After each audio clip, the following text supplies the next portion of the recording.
Good afternoon, everyone. Welcome, faculty members, honored guests. I'm Eric Lukowitz. I'm the president of the NCG Faculty Senate, and I have the privilege today of introducing our esteemed dean, Dr. David Hess. So, thank you. Thank you very much, Eric. I want to welcome President Keene and First Lady Karen here. Thank you. We also have some other distinguished guests. We haven't had a commissioner of the Department of Public Health here before, but Kathleen Toomey, welcome. We're glad to have you. Teresa McCartney, the Vice Chancellor for Administration. Frank Smith, the Vice Chancellor for Real Estate and Facilities. And Chris Connell. O'Connell or O'Connell? O'Connell, okay, good. O'Connell, the Chief of Staff for the Commissioner. So thank you very much. I could spend a time welcoming the rest of you here, but don't worry, I'll get you during the talk if I don't get you now. So every time I've given one of these talks, I presented the vision for a statewide distributed academic health system. And now we're on that 2.0 or on steroids. And so now we're going to innovate with digital, virtual, and AI care. So we have a very old medical school, and none of you have been here this long.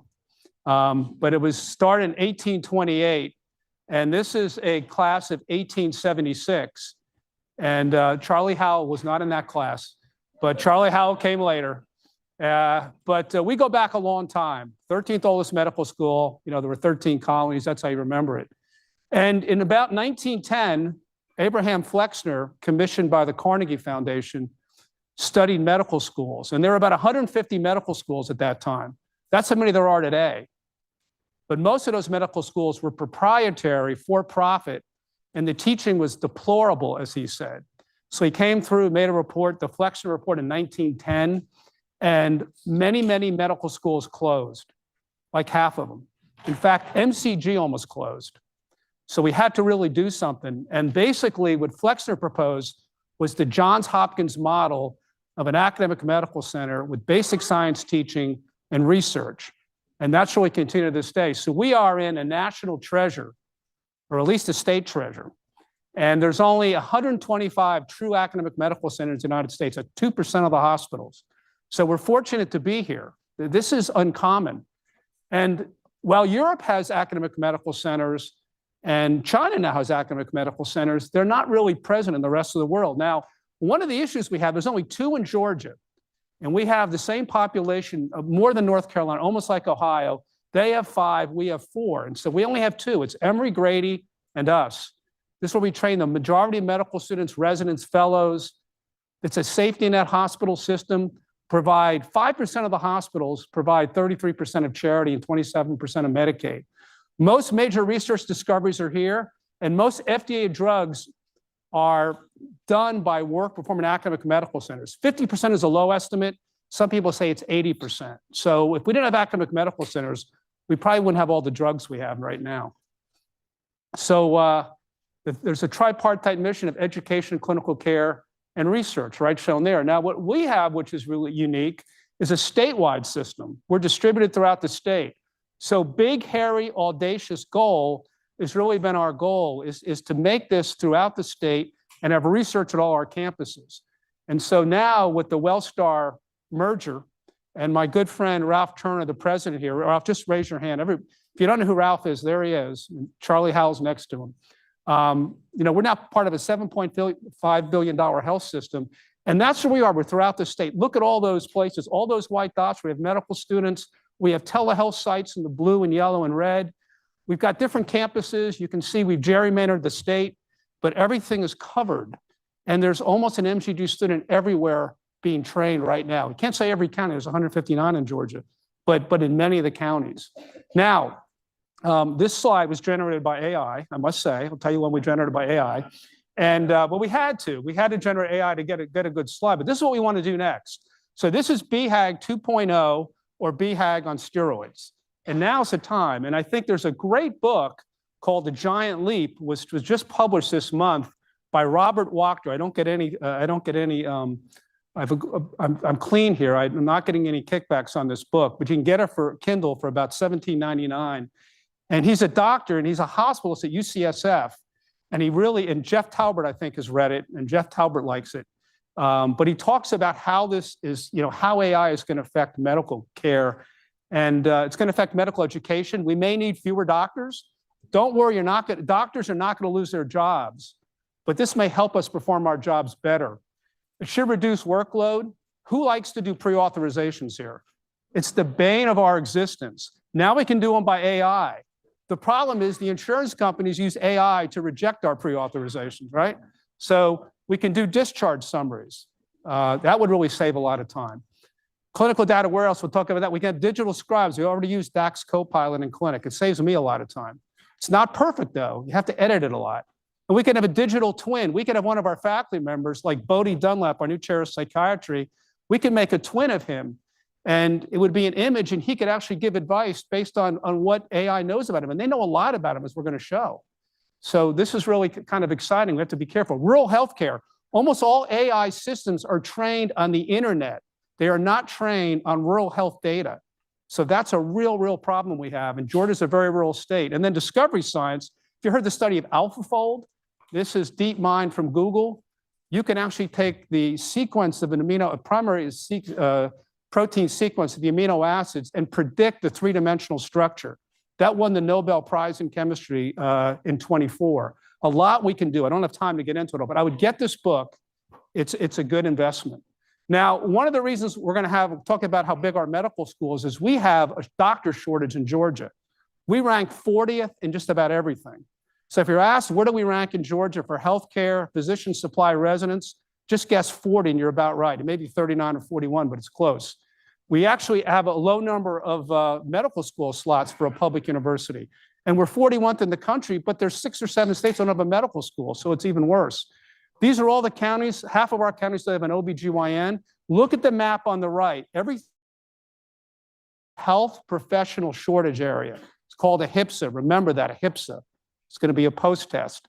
And 90% of Georgia's counties are health professional shortage areas. So we've got a big problem. We've got to train more doctors. That's why our entering class of 304 students is the 3rd or 4th or 5th largest medical school in the country. But it's definitely the largest in the Southeast. We have a very large medical school. We also have an excellent medical school. We have our bicentennial coming up in 2028. All of you people in the front row there are invited. You're all invited, of course, but come back. Now, our backbone of MCG and our secret sauce is our regional campus system. So we have 9 campuses we're going to go to in 9 minutes. I don't know if we're going to make it. We got a great IT team, but we're going to fly around. You're going to see every regional campus if this all works. All right. So we're going to start with our first campus, Albany. Doug Patton is our dean. Kush Desai is our assistant dean. Kush Desai grew up in Columbus, went to MCG, did his residency at MCG, and is now the campus dean in Albany. So a basic principle, where you train is where you're likely to practice. So if you train in a rural hospital and you're likely to practice there, all right? And if you're from a rural area, you're more likely to go back there. So remember those 2 principles. That's what we're going to really focus on here. So Gordon, let's go to Albany. There they are. There's Doug Patton. There's his team. Here today, we obviously didn't communicate clearly enough with our students that they needed to be here at this time. Thomasville's going to make up for that in a few minutes. What are you going to do with those extra lunches? We're going to have a great supper. All right. We can't promise perfection here, but at least you're seeing that's at Phoebe Putney, their classroom. Let's go on next. Let's go to next slide. Thomasville. I think our Vice Chancellor for Administration is from this area of the country. And Thomasville Archibald Health System is a 4-hospital system with hospitals in Grady County, Brooks County, and Mitchell County. And they've opened up their arms to take our medical students. So we started just January, 6 students are rotating in Archibald. There's Darcy Craven, great relationship. He's the CEO. There's Samantha McGowan. She does all the work. And then Dr. Patterson, Greg Patterson, is one of our former graduates. But they are so interested in medical education that they went and bought Thomas University over here. This building is only about 12 years old. beautiful Georgian architecture with columns, and they're actually renovated for medical education. And it's less than a mile from the campus. For golfers, this is the oldest golf course east of the Mississippi, Mr. Melcher. You like that? He's probably been there. So, really exciting. So we're going to go to Thomasville now. Gordon? There they are. Well, more students here than at Albany. So great. Do you want to just give a greeting? Hello from Thomasville. We're excited to be here with our brand new Thomasville team. Dr. Santos is the program director for the internal medicine residency program and for the student program down here. We have Dr. Finland here with us, Dr. Dawson, Dr. Wolf, and 6 students who are super excited to be here. One of them said that Thomasville is the Paris of the Southwest. So they're excited to be here. Yeah, well, great. Great to see you all. Don't go far. We will come back in a minute, okay? So we give awards out. So the Community Advocate Award is going to be Dr. Santos, who you just saw. Dr. Santos is involved in the internal medicine residency, which we're co-branding with him. And he's been a stalwart in getting us down there. He's a nephrologist, works hard, exercises hard. And so let's go back and give him his award, Gordon. All right. Stand up, Dr. Santos. I hope you have the speech prepared. Okay. All right. Thank you. Thank you. I don't have words. Very kind. And Dr. Dawson, say hello. Dr. Dawson is an MCG graduate and a neurologist. So welcome. We're glad to see you. So we have to go now because we have to go to 7 other campuses, but thank you very much.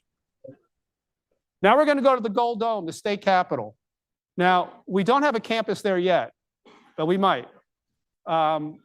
So we are going to give an award, an MCG Advocate Award there to Darlene Taylor. And Darlene Taylor is from Thomasville. She's been very, very helpful, not just for MCG, but in medical education.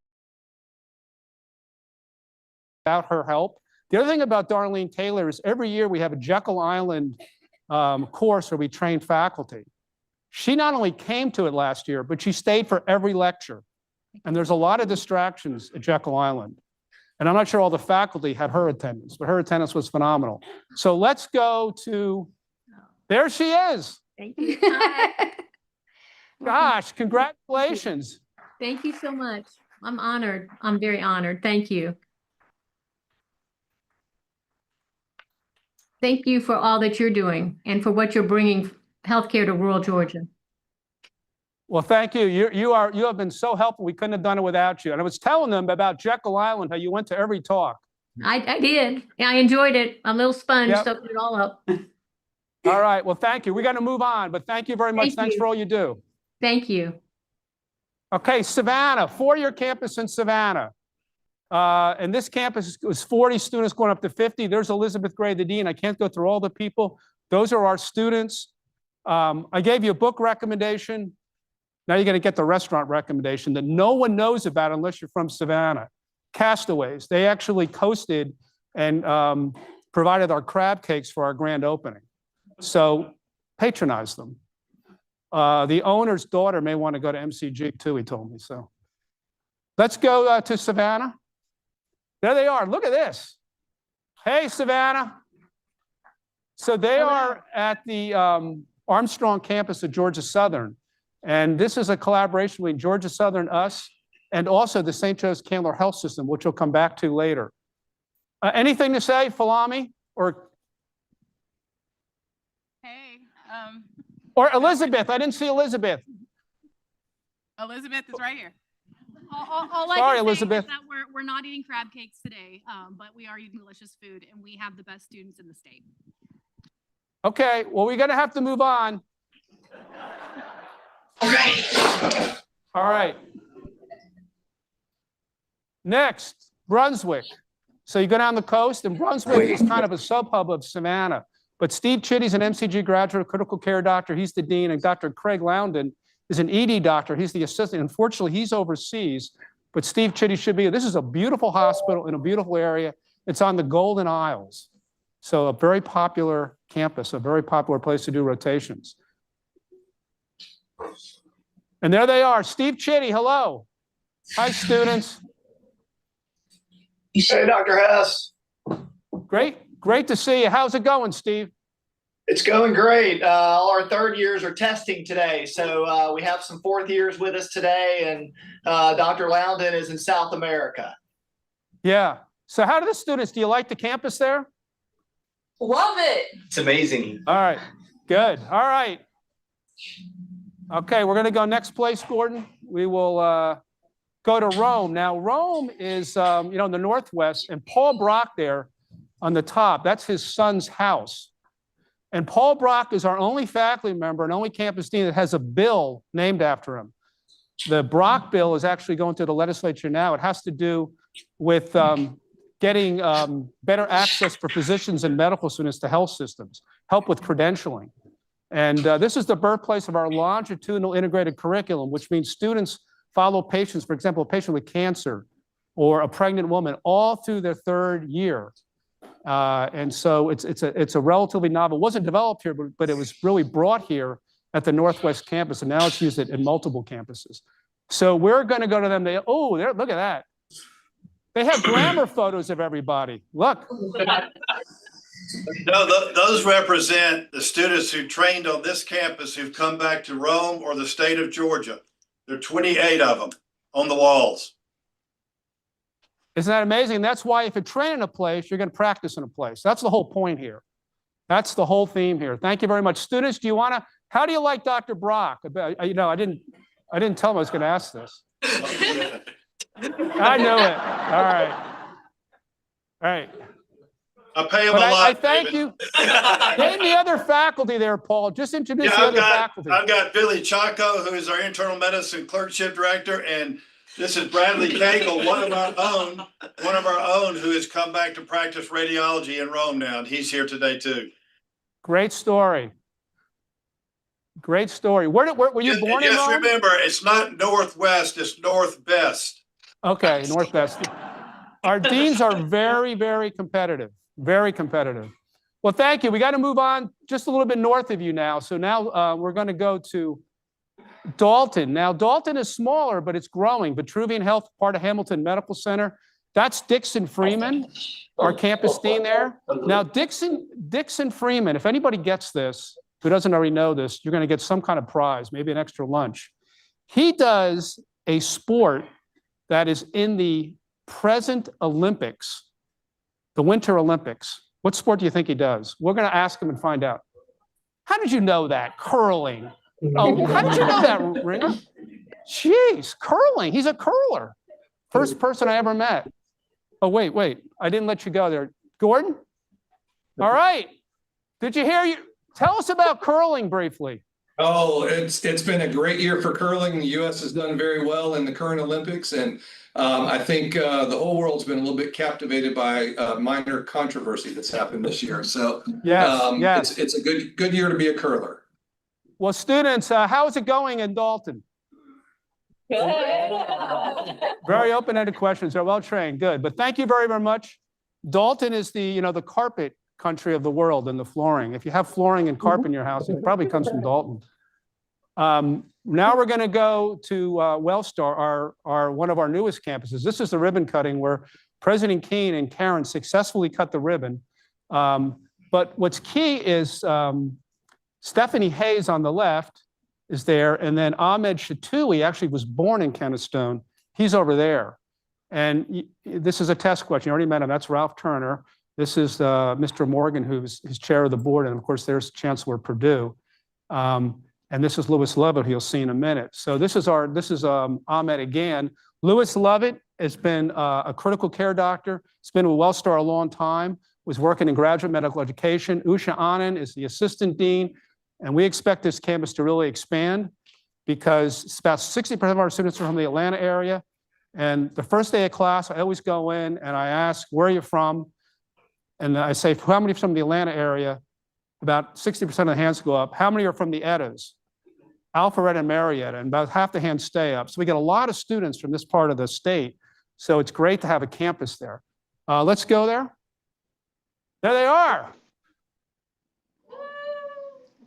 Louis, do you want to say a word? I know that we had a little trouble with the microphone yesterday, but Yes, I'd like to start out by, and I know we're short on time, but I do want to say a few things, and that is, first, credit goes to you, Dr. Hess. I want President Keene to hear this, because without you, really, we couldn't have had this beautiful video that we're seeing right now. Through you, we were able to get Brandon and Brian, who are audiovisual technicians, to come and fix our smart board, and they were here till 9 o'clock last night doing it. So I just want to thank them and thank you personally for that.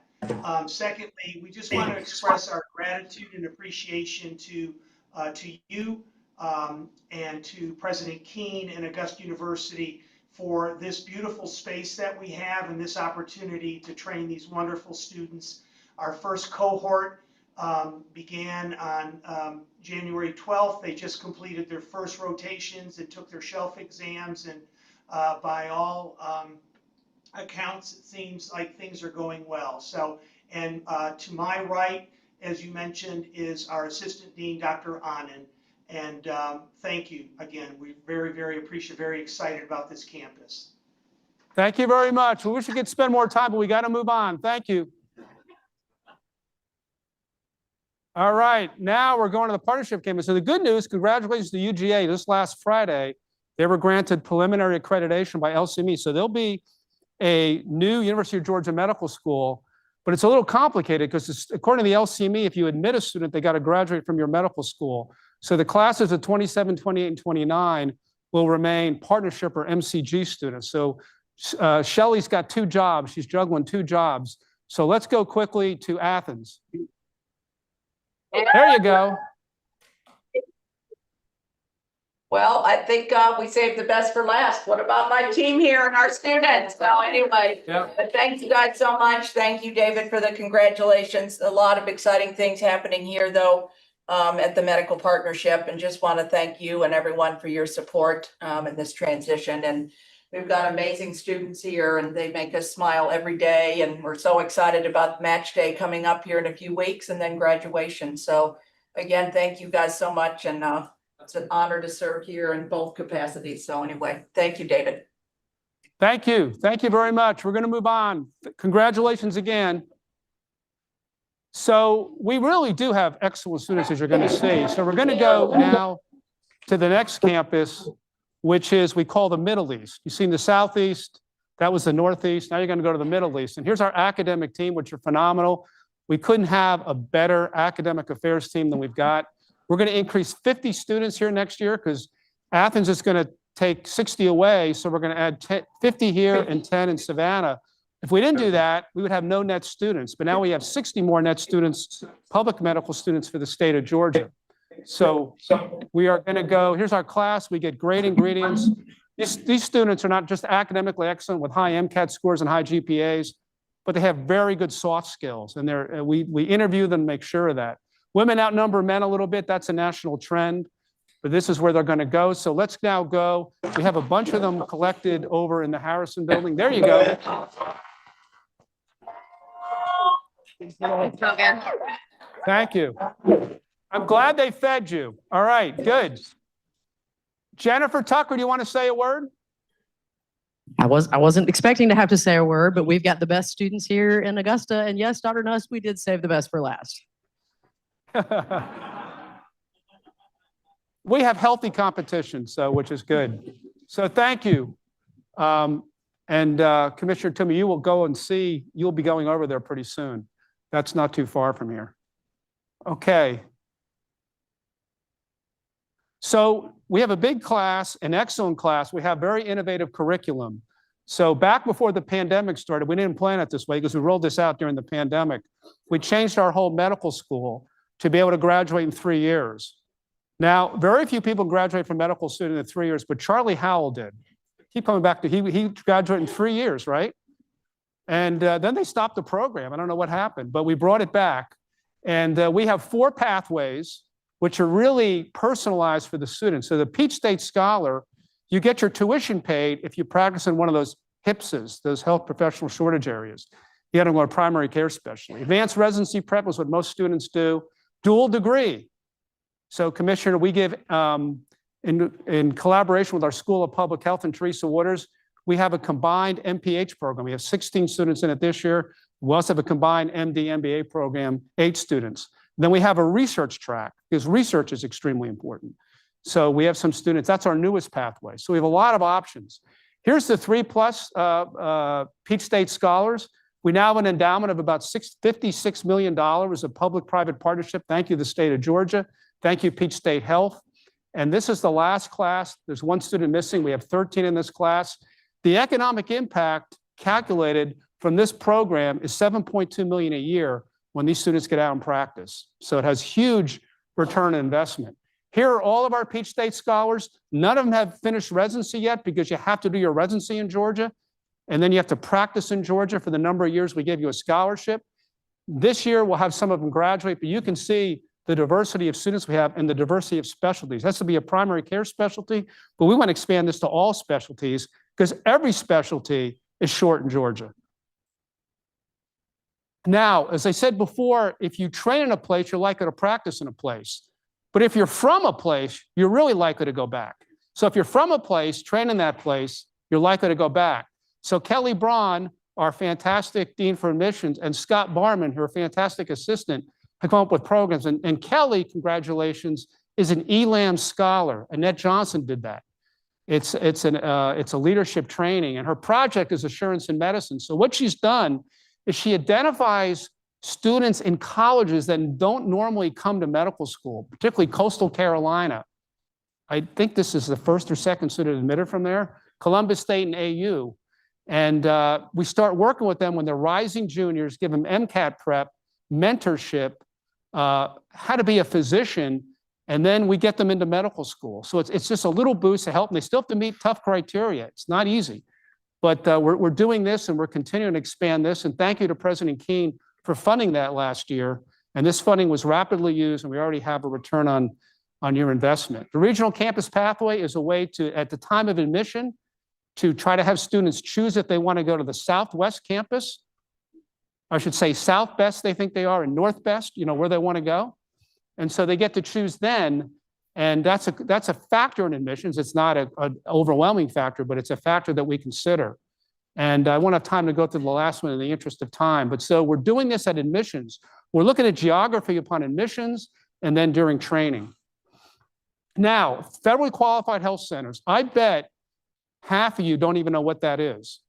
And it is the most important primary care network in the nation that no one knows about in the state of Georgia.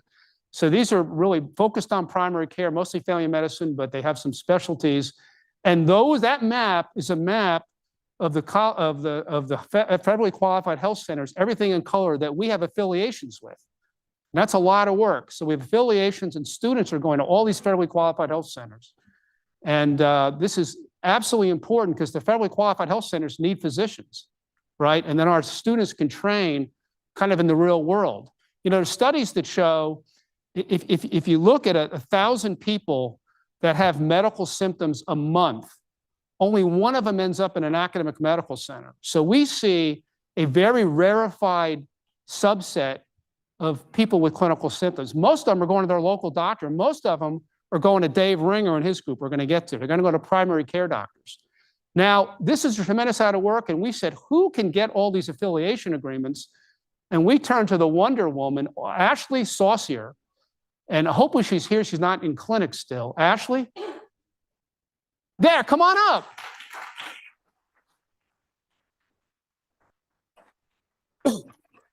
So Ashley is a disciple of Joe Hobbs. Joe, put your hand up at least, Joe. I want to make you stand up. All right.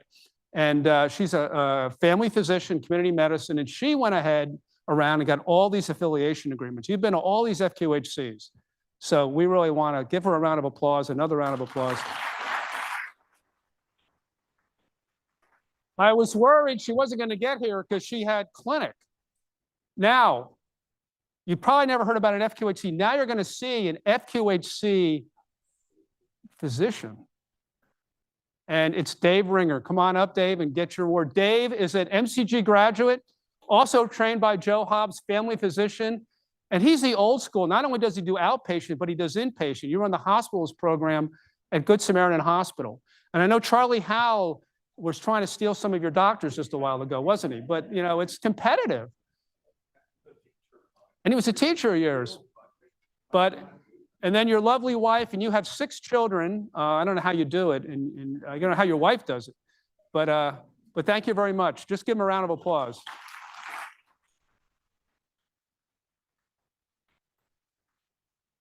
These are really the heroes of modern medicine, people working the FQHCs. Now, graduate medical education, we have a shortage of residents in Georgia. And, you know, we rank 40th, as I said, 40th in the country. But one thing that was really very, very positive, Wellstar MCG got called rural designation for CMS. Now, this is very confusing. There's many rural designations. This is one for CMS. And it's a way that you get your cap increased. So our cap, residents are capped. We were capped at 300. We were only going to get paid for 300 residents, even if we had 500 or 600 like we had. But by doing this, literally almost overnight, not quite overnight, but over a few months, our cap increased by 30% to 390. Not only that, but even better, all new residents, if we started a new residency, we wouldn't get $1 from CMS. But if you're a rural designation, you get paid by CMS for all new programs. So we started a new program in vascular surgery, a number of other programs. So all these are allowing us to increase our resident count, if you look to the right, by essentially little cost, if any cost. And I'd like to thank Wellstar for being very, very supportive of this. So this is where it allowed us. So this is where we're projected to be. So we're going to increase our residency slots to over 800, and I suspect we'll pass that. This is a conservative estimate. Not only doing it here, but we're going to our regional campuses. So there's not a lot of hospitals left in Georgia that are called naive hospitals. It's kind of a funny term, naive. The other term is virgin, which is worse. But these hospitals have never had residents in them. So CMS will pay them if they start new programs. They'll pay the residents. So we work with Paul Hinchy, good friend, longest reigning CEO in Georgia, and a huge advocate of MCG and medical education. Natasha Savage, is Natasha here? Natasha is the star DIO. She's going to be their graduate medical education director. And then we had to hire an internal medicine director. So we hired John Sinicola from Harrisburg. He doesn't know what to do in this weather today, 80 degrees. It's February. He's from Harrisburg, Pennsylvania. So he's working to develop this. So we're going to grow 100 new residents. First resident will be there at 27, internal medicine. Then we're going to have family medicine. We're going to have surgery. And then we're going to have cardiovascular fellowships. So this is all in our system. And who knows, maybe more, but this is at least the start. So we're doing all this planning. First internal medicine resident should be there next July. This will help the residency shortage and the doctor shortage in Georgia. Now, we've recruited 3 new chairs. And so I just want to tell you about them. So Bodie Dunlap, who's sitting there, just raise your hand, Bodie. Hopefully he'll still be talking to me in a few minutes. He joined us from Emory August 1st, where he ran the mood and anxiety disorders program and the adult psychiatry outpatient one. We did a national search, and he was just tremendous and really stood out. But we also did ChatGPT to learn more about him. And if you want to do this to your spouse or your colleague, it's very easy to do. Just upload a slide. And what they said about him, we didn't copy the text. It was too much. He's the Sherlock Holmes of psychiatry. And you wonder, why are there mushrooms? I don't want to get him in trouble, but psilocybin, he's an expert in psychedelic drugs in treatment of mood disorders.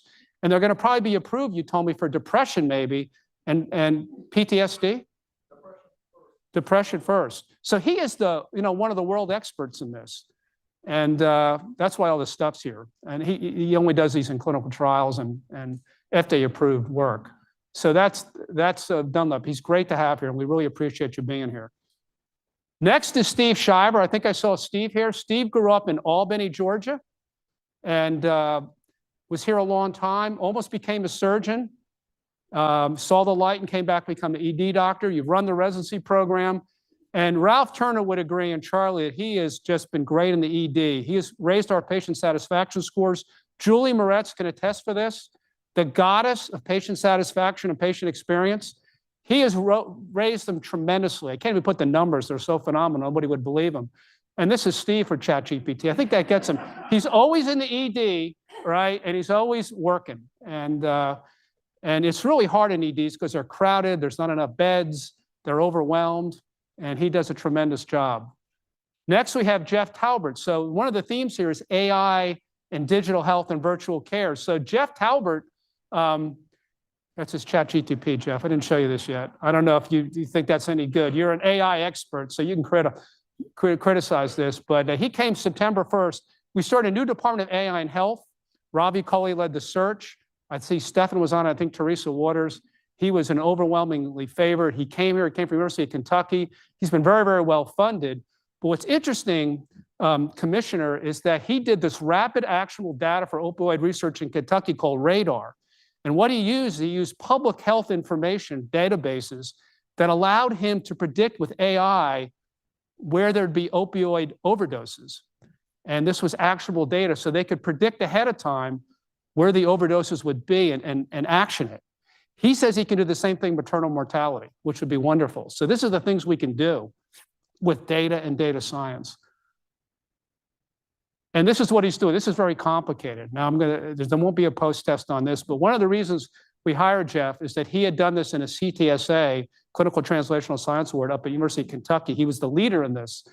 And we worked with Wellstar for something called Data for Good, where now that we're on Epic, we're all on Epic, we're going to take that Epic data, all right, de-identify it, and then we're going to link it to imaging data, genomics data, and other data.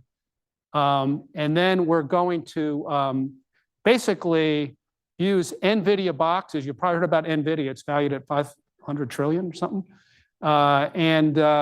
Just this last week, we decided that we would actually do the NVIDIA boxes and put the clusters here in our modular data center, which is phenomenal, by the way. We toured it. So it would come over by pipe from Wellstar, and then we could actually use this data. The reason this is important, a lot of AI is on the public internet.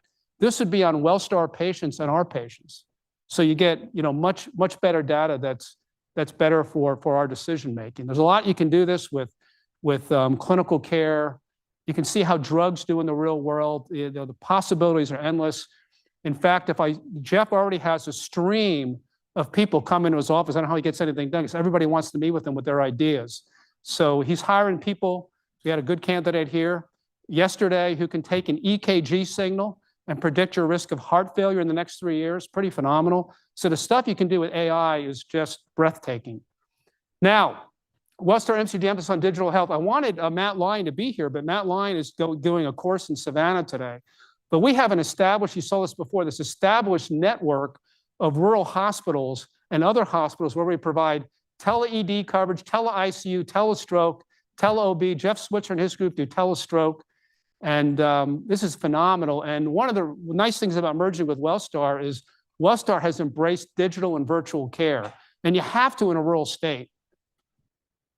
So here's Matt Lyon, and these are his rural hospitals.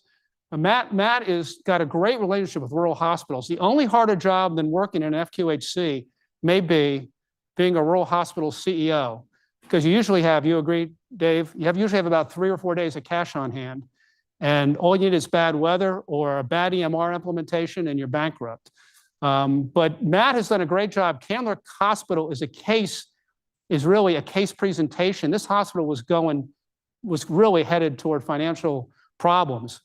And because they couldn't keep hospitals. Well, the thing about telehealth is you can keep a lot of hot patients in the rural hospitals if you do follow-up consults on them. And so that is why these hospitals love and worship Matt Lyon. And because he goes and talks to them and talks their language. So it's not that you're drawing everybody out of a rural hospital, you're bringing the people out who really need to come, that need tertiary and quaternary care, but the other patients you stay and manage there. So this is really the model of our digital care network. And we're going to have a fully digital hospital at Columbia County. Ralph, we just toured that. And we're going to have Hello Care, which is a virtual system in every single patient room. I hope I never get sick and have to be hospitalized, but that's where I want to be hospitalized. Because then I can look up and I'll see Matt Lyon.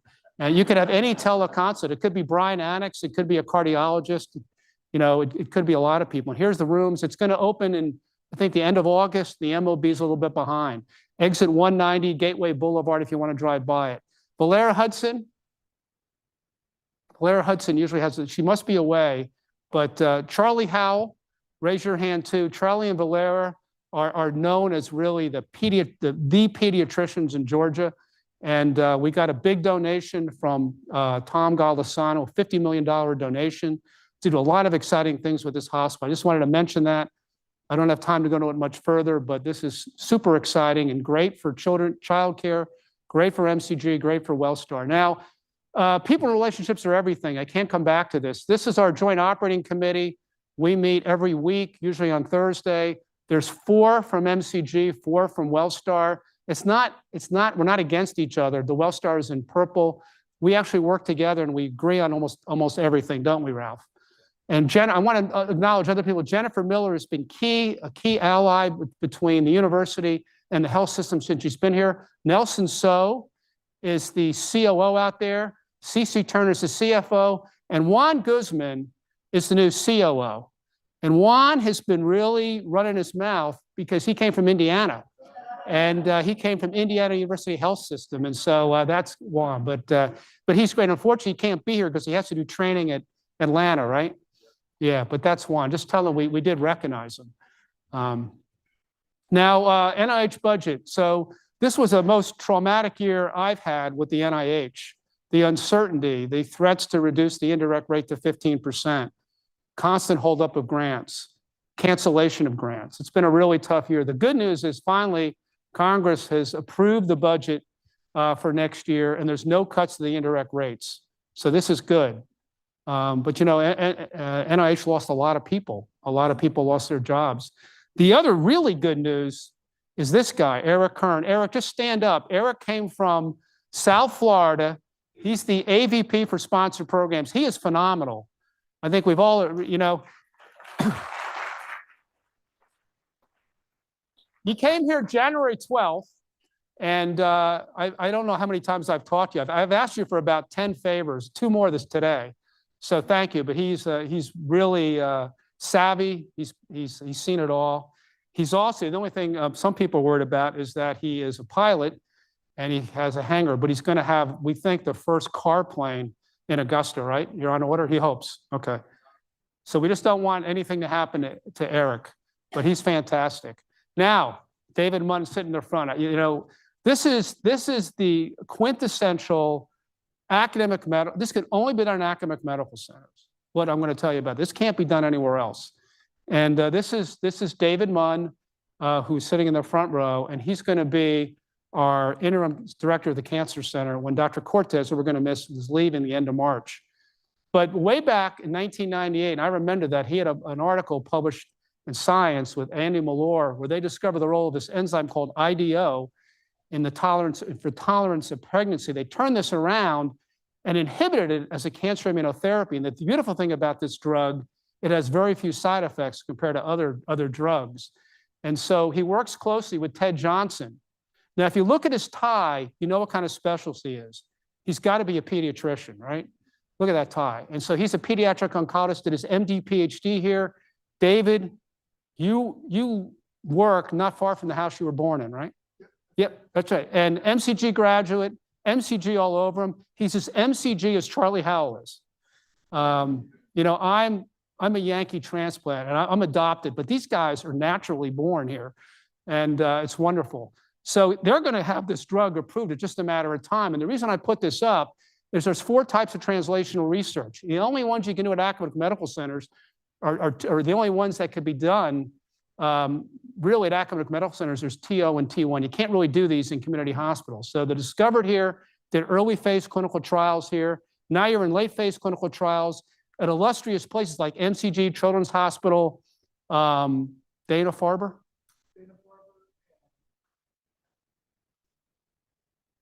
So the best hospitals in the country, but it's being led here. This will eventually be approved. Then we can get into other systems and eventually get this, you know, globally. Because the nice thing about this, it doesn't have a lot of side effects. And what they're treating is kids with refractory brain tumors who they've given up on. You've got them from 3 or 4 foreign countries, I think 36 states.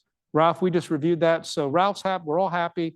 This is just a tremendous program. So we should give him a round of applause, him and Ted Johnson.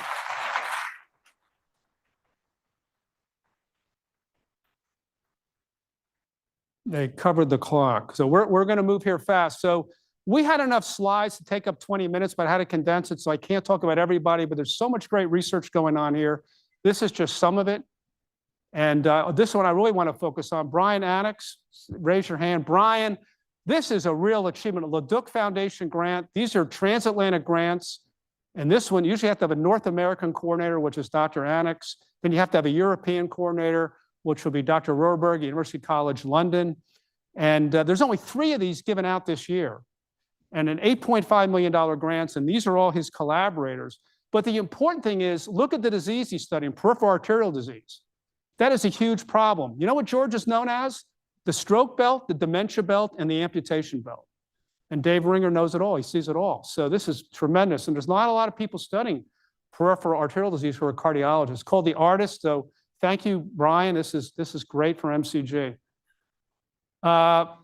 We're a top 10 school in AHA funding. This is phenomenal. More than Emory, but more than a lot of schools in the country. Top 10 in the country in AHA funding. We're listed alongside institutions like Stanford, UAB, Hopkins. And Jennifer Sullivan, who's not here, she's actually doing a graduate program, I think, review in Baton Rouge.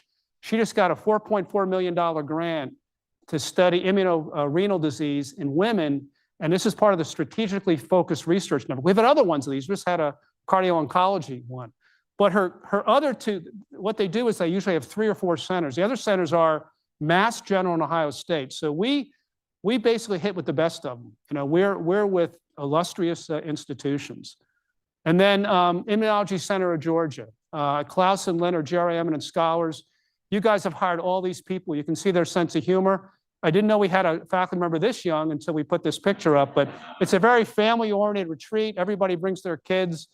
These are probably this is the highest powered, youngest immunology center anywhere, I think. And I'm not gonna, compare it anywhere, but we had a great outside speaker from Yale. That's another great one. We had a packed room yesterday listening to a fellowship talk, which was funded by Klaus and Lynn in honor of their mothers. So they contribute back to the university. GRITS, we're working on a clinical translational science where I'd like to show you these maps because a lot of health is not always health care. We always assume that they're the same, but they're not. Most of health is socioeconomic and behavior and what's your behaviors. And all these green areas are where the greener you are in this map, greener is usually better, but not here. The way these maps are made, greener is worse. So this is the stroke belt, the dementia belt, the amputation belt. It cuts through here, cuts through southeast Georgia and southwest Georgia, goes into Alabama. And so we're really focusing on rural healthcare in this Clinical Translational Science Award. Our partner is GSU. We work with the public health departments. We work with FQHCs. We work with WellStar hospitals. We're all over the state. And we hope to get this funded as soon as NIH gets us the submission date when we can submit it. Lastly, we're getting near the end. We do a lot of community focused research. This is Christy Ledford, and Christy Ledford has developed this crane. This is an extension of our family medicine extension service that Joe Hobbs started. And basically what she does is she gets the communities involved in planning the research and designing the research so they participate in the research. If somebody comes in from the outside, rural communities are naturally very suspicious. So this is huge. She's got a number of PCORI grants, and they recently got a $200,000 NIH Build Up Trust Challenge looking at athletic trainers in the community and the school. So wonderful. And this is in collaboration with the Hub, which is just down the street. So we're going to have a new building here, Vice Chancellor Smith. So this is this is the final design. I just want to show you something we put up there. It's just a spitball we put up. It'll be on Laney Walker Road. How many people here think we need a new research building? Yeah, every researcher, because we're out of space. So we desperately need it. We've been working with architects. We expect this to be occupiable in the spring of 2029 and construction in 2027. We're still working on the design concept, but this is exciting. We desperately, desperately need this, right? Because we're out of space. 6,000 square feet of space is all we got left for dry lab expansion. So to end, this is our vision. It's our distributed network, now enabled by AI and digital health, virtual health, and we can do it. We've got the horses here. We got Matt Lyon, we got Jeff Talbot, we got all of you, and this is where medicine's going. We can take advantage of it. It's not going to replace us. And I want to thank, we've got the best students in the country, we've got the best faculty, but a lot of times we don't recognize our staff, right? Now, had I tried to myself on my computer gone to all these hospitals, it would have been a total disaster. But our IT team, which is Isaac, Brantley, Stefan, Gordon, look at the MCG shirt. I think he's wearing it today. William, and everybody knows Daryl. He'll do anything for a Coca-Cola. So I want to thank them, and I mean, give them a hand. And I also want to thank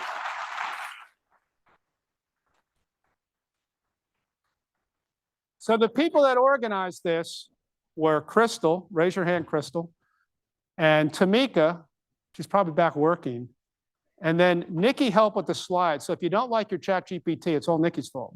But she likes to remain behind the scenes. So thank you very much. It's been great having you here, and I can't tell you how much I appreciate what you're doing.